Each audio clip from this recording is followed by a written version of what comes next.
Olá, está no ar o Justiça em Questão, a revista eletrônica do Tribunal de Justiça de Minas Gerais. O programa comemora 400 edições e, para celebrar, vamos relembrar momentos marcantes da trajetória do JQ. Fique por dentro das mudanças no Código Brasileiro de Trânsito, que passou a permitir a aplicação de penalidade ao motorista que se recusar a fazer o teste do bafômetro. Sem burocracia, formalizar o divórcio consensual no exterior ficou mais fácil. O JQ conta a história de uma família que foi indenizada por uma companhia aérea. A empresa impediu o filho menor de embarcar em um voo internacional. Entenda a relação entre o Pokémon GO, um jogo de realidade aumentada para smartphones, e a legislação brasileira. E mais, conheça a decisão do TJMG que condenou uma empresa de crédito a reformular a cobrança a um cliente devido à prática de juros abusivos. Fique com a gente, o Justiça em Questão começa agora.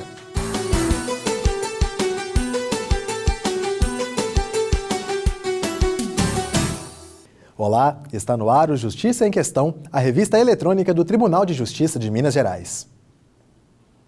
O JQ comemora 400 edições e nós temos muito para comemorar. Acompanhe uma retrospectiva sobre a história do programa.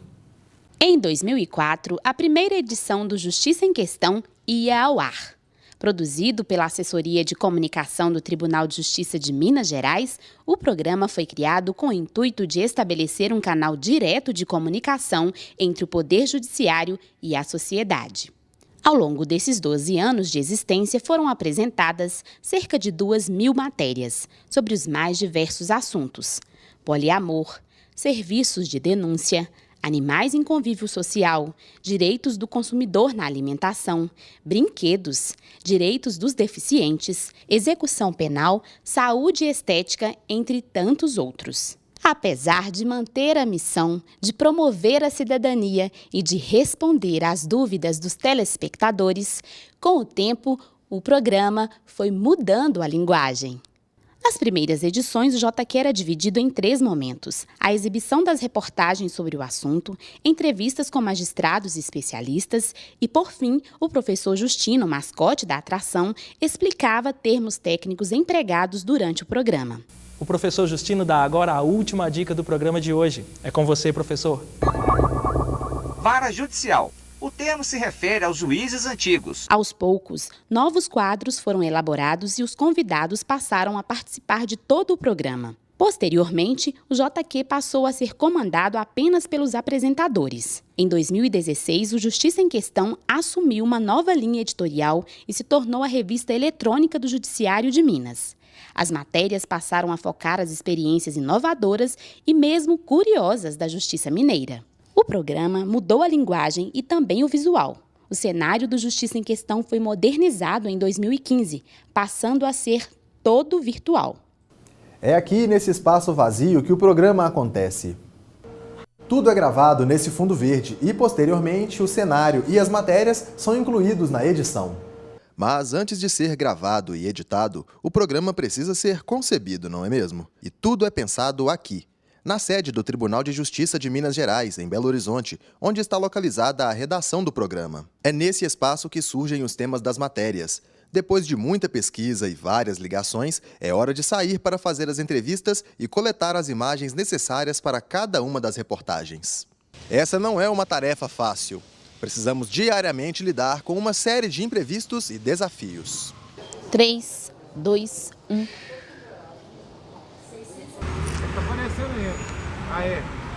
Afasta um pouquinho. Era pegar o vinil, escolher... Alguns crimes podem ser penalizados com o que chamamos de verba de prestação... Não, pena. 3, 2, 1. Deixa eu ver de novo aí. Pode ir? 1, 2, 3. O esforço é recompensado quando finalmente mais uma edição do programa vai ao ar. E que venham mais 400, 500 edições, não é mesmo? Nós agradecemos pela audiência. Fique com a gente. O Justiça em Questão ainda tem muito para mostrar. Olá, está no ar o Justiça em Questão, um programa do Tribunal de Justiça de Minas Gerais. Fique com a gente. O Justiça em Questão começa agora.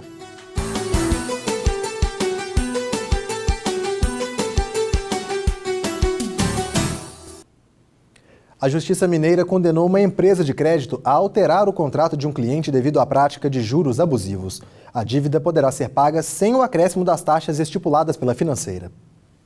O cliente fez 2 contratos de empréstimo com a Crefisa em julho de 2015, um no valor de R$ 1.810 e outro de R$ 1.209,63, sendo acordada a taxa de 22% de juros ao mês. Sem condições financeiras de arcar com a dívida, ele entrou com a ação requerendo a anulação dos juros cobrados, porque os considerou abusivos.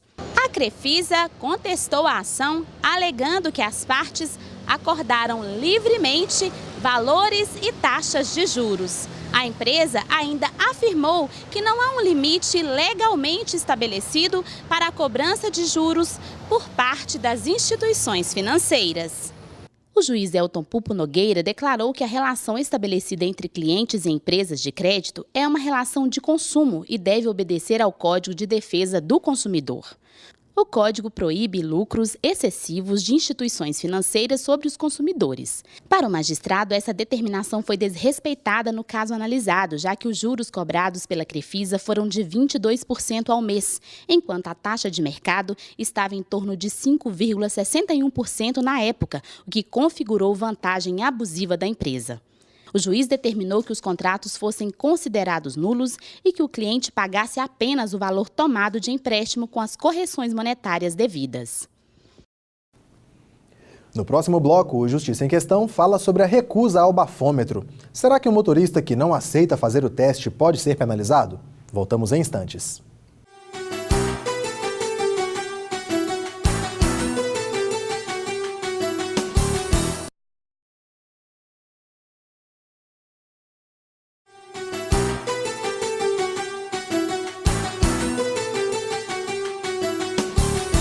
Estamos de volta com Justiça em Questão, que comemora 400 edições no ar.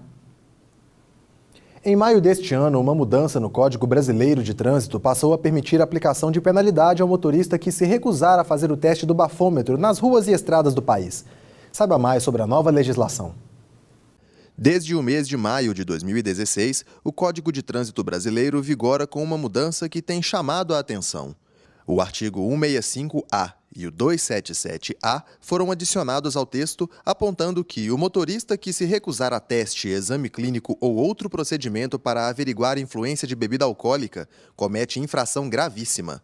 Com isso, as punições a estes condutores ficaram mais pesadas. O 165 anterior, ele falava em multa de 5 vezes, de até 5 vezes, agora o novo é multa de até 10 vezes. O anterior não falava do prazo da suspensão da habilitação, agora fala de 1 ano. E o anterior não falava em retenção automática do veículo. Dizia que o veículo ficava retido e seria levado ao pátio, mas se ou a pessoa, se ela conseguisse alguém habilitado para ir lá no local da infração e retirar o veículo, esse veículo não era retido. Hoje não. Esse veículo fica retido, o documento de habilitação fica retido também, e mesmo que uma outra pessoa vá habilitada e, claro, não embriagada, óbvio, até o local da infração, ela não vai conseguir retirar o veículo. Esse veículo vai ser levado para o pátio. E essa pessoa só vai conseguir retirar o veículo no pátio depois de pagar a multa que foi aplicada a ela. Antes, quando o condutor se recusava a soprar o bafômetro, havia uma presunção de culpa. Agora, a recusa, por si só, já configura uma infração administrativa. A delegada da Unidade Especializada em Acidentes de Trânsito explica que, na falta deste exame, a comprovação da embriaguez pode ser feita por outros meios. O crime de embriaguez, ele é comprovado por diversos meios de prova, não só mais o teste do bafômetro. Então, a gente consegue comprovar o crime de embriaguez por vídeos, fotos, prova testemunhal, o próprio anexo 2, que é um documento elaborado pelo agente da autoridade de trânsito, que ali ele vai identificar os sinais que a pessoa apresenta no momento da abordagem. Sob o argumento de não produzir prova contra si, diversos condutores se recusavam ao exame do bafômetro e depois recorriam aos tribunais, buscando anular as autuações administrativas. Há quem afirme que a mudança na lei tinha como objetivo evitar esses questionamentos judiciais, mas nem todo mundo acredita que isso possa acontecer. esta mudança ela vai mais permitir a punição daquelas pessoas que são encontradas embriagadas na condução de veículo automotor do que propriamente reduzir as demandas judiciais sobre o assunto, seja em fase das penalidades administrativas, seja em fase das penalidades criminais, né? Que a pessoa está submetida também a uma pena de 6 meses a 3 anos. Também na área criminal você tem suspensão do direito de dirigir. Então, existem penalidades criminais. E essa mesma sistemática de provas vale para a criminal também. Eu não creio que vai diminuir as demandas judiciais, não. Acho que elas vão prosseguir. Eu acho que vai aumentar a possibilidade de provar embriaguez para fins de punição, tanto administrativa quanto criminal. Como a punição agora não é baseada em uma presunção, mas no descumprimento de obrigação legal prevista no artigo 277 do CTB, resta esperar para saber se ainda assim haverá reflexos para o Poder Judiciário. Para atender às determinações do novo Código de Processo Civil, o CNJ, o Conselho Nacional de Justiça, estabeleceu regras para que o divórcio consensual no exterior seja averbado diretamente nos cartórios de registro civil das pessoas naturais, sem precisar de homologação prévia no Superior Tribunal de Justiça. Para falar sobre o divórcio consensual no exterior, que já pode ser averbado em cartórios brasileiros, eu converso com o desembargador Marcelo Rodrigues. Desembargador, quais são os critérios para a averbação desse divórcio consensual sem que seja necessária a prévia homologação no STJ? Bom, isso se trata realmente de um importante avanço da legislação brasileira no sentido de simplificar a vida do cidadão. É um exemplo de uma situação em que não há necessidade específica da atuação de nenhum órgão do Poder Judiciário. Assim, a sentença de divórcio estrangeira que tenha transitado em julgado, ela poderá ser averbada diretamente no Registro Civil de Pessoas Naturais, onde foi lavrado o respectivo assento de casamento. Certo. Como o cidadão deve fazer, né, para averbar essa certidão? Em primeiro lugar, ele deve ter a comprovação de que a decisão estrangeira, a sentença, no caso, transitou em julgado. Ele deve providenciar a cópia integral dessa sentença, sendo ela traduzida por tradutor juramentado, e apresentar esses documentos ao referido Serviço de Registro Civil de Pessoas Naturais, para que então seja esse documento averbado. E após a averbação, se dá publicidade a todos os terceiros do novo Estado Civil e o ato passa a ter eficácia no plano jurídico perante as leis brasileiras. Certo. Como é então a retomada aí do nome de solteiro? Há a possibilidade também de, no momento da averbação, seja requerido ao oficial registrador o retorno ao uso do nome de solteiro, desde que, na referida sentença estrangeira, isso tenha sido estabelecido de acordo com a legislação do país de origem. Mas é importante frisar também que essa situação só se aplica aos casos de divórcio simples. O divórcio simples é aquele em que a decisão judicial diz respeito apenas e exclusivamente à dissolução do vínculo do casamento. Ou seja, se a sentença estiver dispondo também sobre outras questões, como, por exemplo, a guarda ou alimentos devidos a filhos menores, bem como a partilha ou disposição dos bens amealhados na constância do casamento, esse ato não poderá ser averbado diretamente no Registro Civil de Pessoas Naturais, pois continua dependendo da prévia homologação pelo Superior Tribunal de Justiça. No terceiro bloco, o Justiça em Questão fala sobre o fenômeno do mundo dos games, o Pokémon GO. Acompanhe a reportagem de Silvana Monteiro sobre os aspectos jurídicos que envolvem o jogo de realidade aumentada. E mais, conheça a decisão do TJ de Minas que obrigou uma companhia aérea a indenizar uma família por impedir um adolescente de embarcar em voo internacional. Fique com a gente, voltamos já.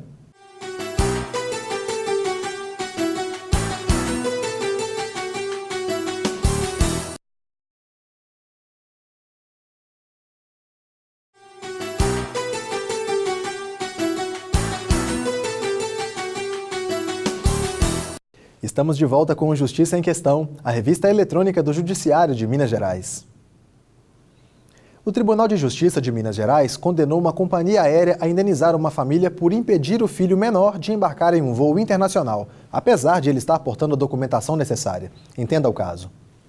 No ano de 2010, o menor tentou embarcar em um voo para passar parte das férias de final de ano com o pai, em Montevidéu. Porém, funcionários da TAM não permitiram a entrada do jovem no avião. O adolescente portava 2 documentos de identificação, autorizações da 2ª Vara da Infância, autorizações da mãe e do pai, que são divorciados. Porém, não conseguiu viajar. A companhia aérea alegou que não pode autorizar o embarque de menores sem a certidão de nascimento autenticada. Os pais do garoto ajuizaram a ação alegando que a atitude da empresa havia sido ilegal. Eles afirmaram que o fato de o filho ter sido impedido de embarcar causou grande abalo psíquico à família. Em sua defesa, a companhia aérea argumentou que seguiu os procedimentos legais determinados pela Agência Nacional de Aviação Civil. Em primeira instância, o juiz Timóteo Iagura considerou que não é necessária a certidão de nascimento para embarque de menores em voos internacionais e que os documentos que o adolescente levou no dia do voo eram suficientes para o seu embarque. O magistrado determinou o pagamento de indenização de R$15 mil, divididos igualmente entre o pai, a mãe e o filho por danos morais, e a restituição de aproximadamente R$ 2.500, valor gasto com as passagens. Ambas as partes recorreram da decisão. Para o relator do recurso, o desembargador Otávio Portes, a empresa desrespeitou os direitos do menor ao não permitir a viagem. Por isso, manteve os valores das indenizações arbitrados em primeira instância. Os desembargadores José Marcos Vieira e Aparecida Grossi votaram de acordo com o relator.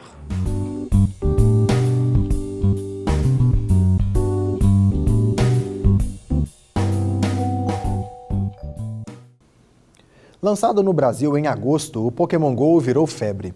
O jogo consiste em uma experiência de realidade aumentada que mistura o mundo virtual a imagens de ambientes reais capturadas a partir da câmera do celular. A conexão entre esses 2 ambientes simula a presença de monstros virtuais no local em que o jogador realmente está. Acompanhe na reportagem de Silvana Monteiro os aspectos jurídicos e psicossociais relacionados ao jogo. Celular na mão, olhar atento e toques ágeis na tela. Todos envolvidos com o fenômeno Pokémon GO. Um jogo que tem desafiado essa internauta de Belo Horizonte. É uma sensação de aventura, porque a cada bichinho que você conquista, você fala, nossa, eu consegui esse é super difícil. Aí você pega mais alguns para você evoluir os outros. Eu acho legal essa sensação de desafio. Apesar de ser adepto do game, esse catarinense destaca aspectos negativos da prática do jogo. Eu acho questão da segurança pública, né? Que, por exemplo, você está jogando aí pela rua e já houve relatos de muitos assaltos, ou o pessoal aqui mesmo já presenciei quase ser atropelado, né? Mas eu acho negativo a falta de atenção das pessoas, talvez estarem toda hora com o celular na mão e não prestar atenção de estar caminhando, ou pode vir alguém roubar o teu celular, que já houve relatos sobre isso, né? A tecnologia de mapeamentos geográficos permite a captura, batalha e evolução dos monstrinhos. Isso faz com que os limites entre o real e o virtual sejam cada vez mais explorados e discutidos. Quando a gente pensa no fenômeno Pokémon, eu penso muito no momento atual do Brasil, do mundo, que é esse momento de muita desilusão, né? A realidade é muito crua. Então, nada como uma coisa virtual, uma fuga para puxar a gente desse mundo real. Porque qual que é o fundamento do jogo? Você matar as criaturas, né, ilusórias. Mas essas ilusórias, eles deram um jeito de dar forma para ela, né? Então, elas estão em todo canto. É quase que como uma expansão da realidade. Além dos aspectos lúdicos, interativos e de entretenimento, há questões legais que precisam ser analisadas. Eu acho que nós temos 2 vertentes, né? A primeira diz respeito ao direito do consumidor, que é garantido na Constituição, no Marco Civil da Internet, de ter preservado a sua privacidade. E, por outro, nós temos a utilização de espaços públicos e privados que devem também ser resguardados, até mesmo para que não haja dano ao patrimônio público ou ao patrimônio do particular. Cada monstro tem status diferente no jogo. Alguns são uma espécie de praga, enquanto outros são considerados mais poderosos. Os ambientes reais tornam-se arenas e pontos de parada para que os jogadores batalhem na captura, sozinhos ou entre si, e coletem itens do jogo. Eu acho esse ponto positivo. Eu posso estar caminhando, pegando ar do que estar ficando dentro de casa aí na ociosidade, né? Apesar de ser considerado uma parte positiva para os adeptos, a interação com o ambiente real é questionada por essa psicóloga. Elas estão num outro espaço, mas não necessariamente que elas não estão lá. Elas estão andando quase que como envoltas ali. A disposição dos monstros em ambientes reais implica na utilização dos espaços públicos e privados pelos jogadores, o que pode gerar conflitos jurídicos. Pokémons podem estar presentes em locais impensáveis. Então, a utilização de espaços públicos, como uma praça, um bem de uso comum do povo, a princípio não gera nenhuma irregularidade, porque todos podemos frequentar essa praça. Mas a partir do momento em que haja dano ao patrimônio público, por exemplo, com a ida de inúmeras pessoas ou com a danificação das instalações, tanto os usuários quanto aqueles que fazem com que os usuários compareçam a esse local podem ser responsabilizados. No espaço privado isso é mais grave, porque o particular não é obrigado a permitir a entrada de todas as pessoas que lá desejam comparecer. Já me disseram que havia, entre aspas, um Pokémon aqui no meu gabinete, mas não me ajudou nos processos e também não me atrapalhou em nada, pode ter certeza disso. A dinâmica do jogo é bastante envolvente. Entre celular e rua, o virtual e o real, o jogador muitas vezes se vê completamente absorvido, como descreve o internauta. No começo eu fiquei bem compulsivo, agora eu estou dando mais uma maneirada, mas no começo é que nem tu quer começar a pegar Pokémon, acha legal, depois tu vai enjoando, tu vai dando uma esparecida com o jogo, mas no começo você fica bem preso ao jogo, assim que o jogo te domina mesmo. A especialista destaca que é importante o autocontrole no uso de aplicativos, porque cada vez mais pessoas são vítimas da nomofobia. É um termo, que vem do inglês e que ele caracteriza essas gerações que não conseguem ficar desconectadas dos seus aparelhinhos. Então, o que acontece? As crianças chegam a ter taquicardia. Fobias mesmo, Se o telefone está descarregado ou se elas têm que estudar e desconectar do celular, porque elas têm que estar checando as mensagens, as redes sociais, as fotos. Enfim, é algo que muda a forma de entender o mundo. Eu acredito que tudo que foge ao equilíbrio tem que ser olhado. É bom ficar atento também ao termo de uso do jogo, considerado um dos mais invasivos. É por meio desse documento digital que o jogador permite o acesso a dados pessoais. O jogo solicita permissões para acessar local do dispositivo, fotos, mídias e arquivos, contatos e gravar vídeos. São medidas compulsórias, ou seja, não há possibilidade de ingressar no jogo caso se negue alguma dessas permissões. Embora a privacidade seja tratada como direito fundamental na Constituição Federal, como direito da personalidade no Código Civil e ainda no Marco Civil da Internet, Lei 12.695 de 2014, é preciso saber que a empresa pode usar essas informações. No momento em que o usuário do jogo abre mão desses dados para jogar, ele está compartilhando esses dados de uma forma lícita com as empresas que gerenciam esse jogo. Então, ele voluntariamente está cedendo esses dados, ele não pode reclamar de uma utilização lícita desses dados.